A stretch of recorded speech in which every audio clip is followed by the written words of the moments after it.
ya. Dan kasih itu teman-teman, ya di zaman sekarang ini tuh orang banyak salah paham.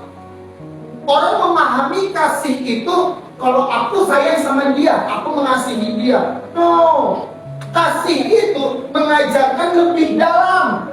Maksudnya apa? Lebih dalam, kamu juga harus mengasihi musuhmu. Kamu juga harus mengasihi orang yang benci sama kamu. Kamu harus mengasihi orang yang tidak kamu sukai.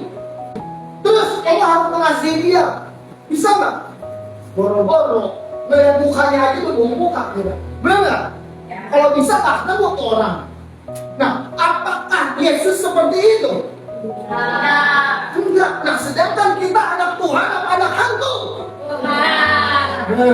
Kalau kamu ngaku anak Tuhan, lakukan apa yang menjadi karakter Tuhan. Yang mengerti katakan amin. Kasih itu mengajarkan sesuatu yang lebih dalam, bukan hanya kepada orang yang kamu senang. No. Ya, mengerti? Jadi kamu harus mengasihi orang yang nggak kamu sukai. Kamu harus mengasihi orang yang menjelek-jelekin kamu.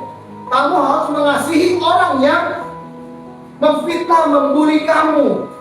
Faktanya teman-teman, kakak mau kasih tahu, orang-orang yang suka membuli kita, orang-orang yang suka merendahkan kita adalah orang-orang yang butuh perhatian.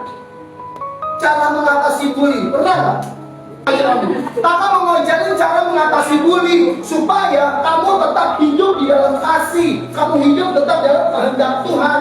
Karena gini, kalau kamu dikatakan, dasar hitam, ngomong apa? Balas, jangan takut.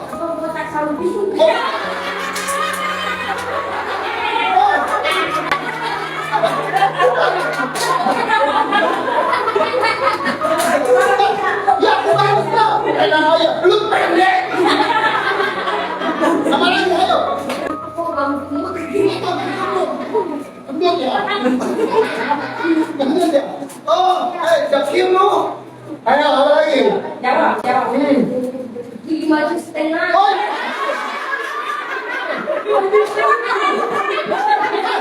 Gigi maju setengah. Kayak gigi ompong. Apa lagi? Nah, gini teman-teman. Maksudnya, kalau kamu semakin terima dan kamu semakin balas, secara tidak langsung kamu menerima omongan dia.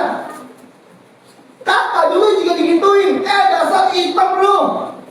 Kakak marah, kakak balas. Daripada lu tonggos. Ya kan?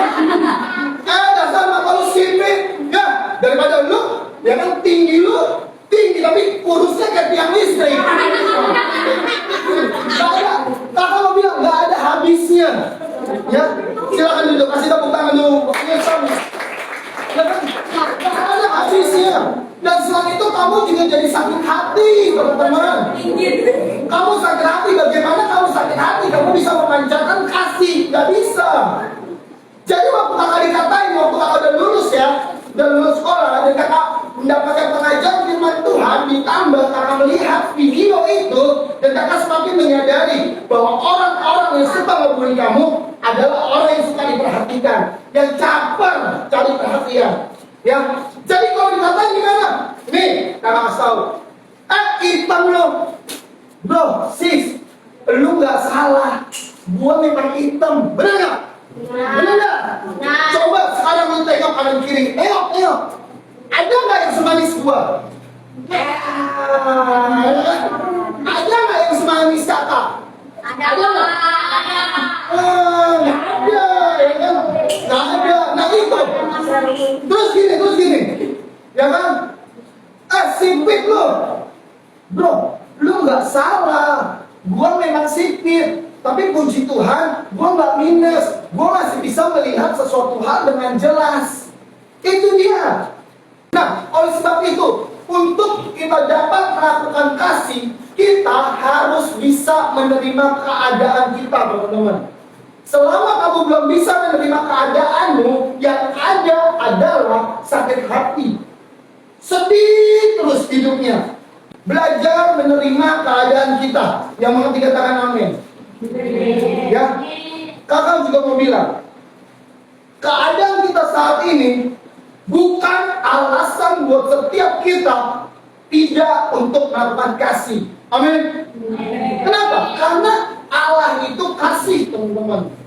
Dan kakak mau bilang, kasih yang kita miliki itu berasal dari Allah. Sebab Allah adalah kasih itu sendiri. Jadi kalau kamu ngakunya anak Tuhan, tunjukkan karakter Kristus. Yang mengerti katakan amin.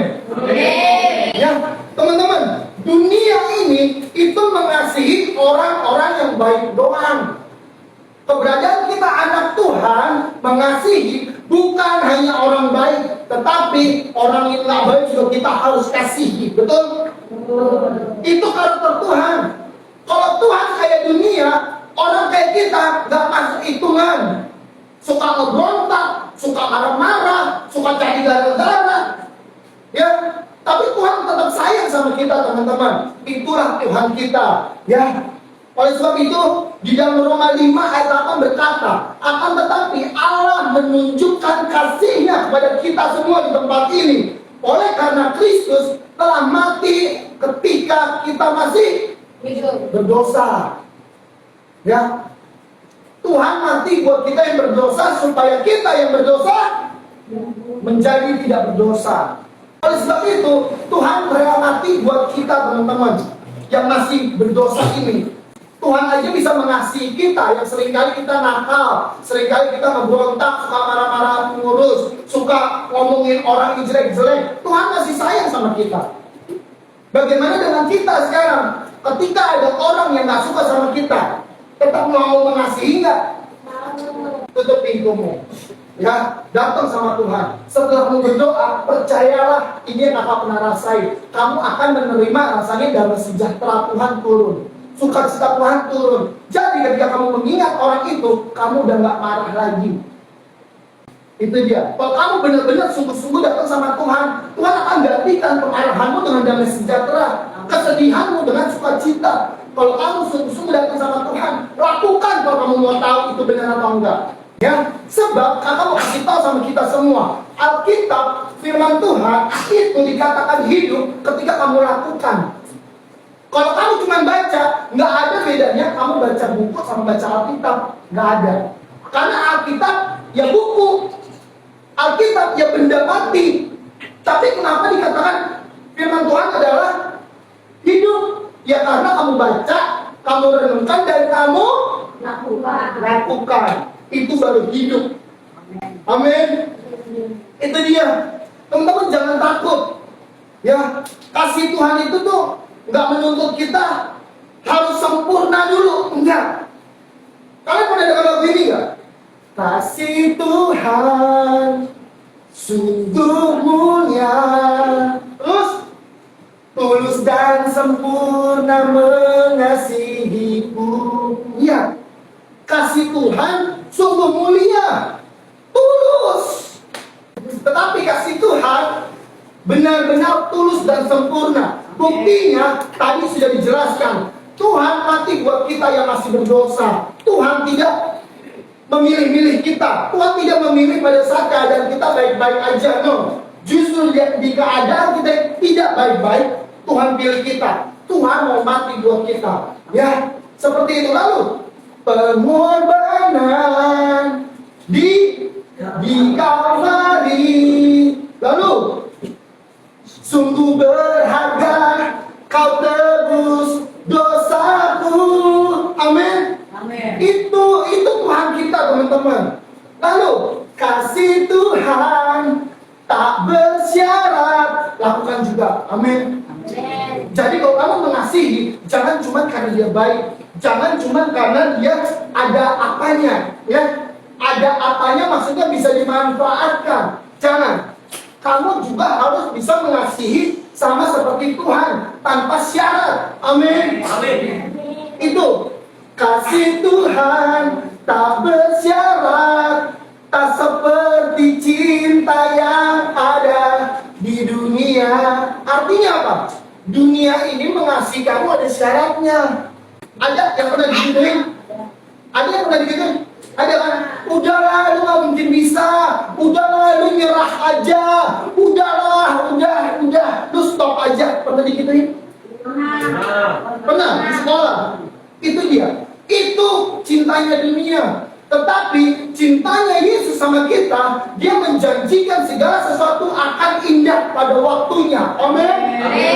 Dan Tuhan dalam Yeremia 29 ayat yang ke-11 mengatakan, sebab Tuhan mengetahui rencana-rencana yang ada pada Tuhan mengenai kita semua yang ada di tempat ini.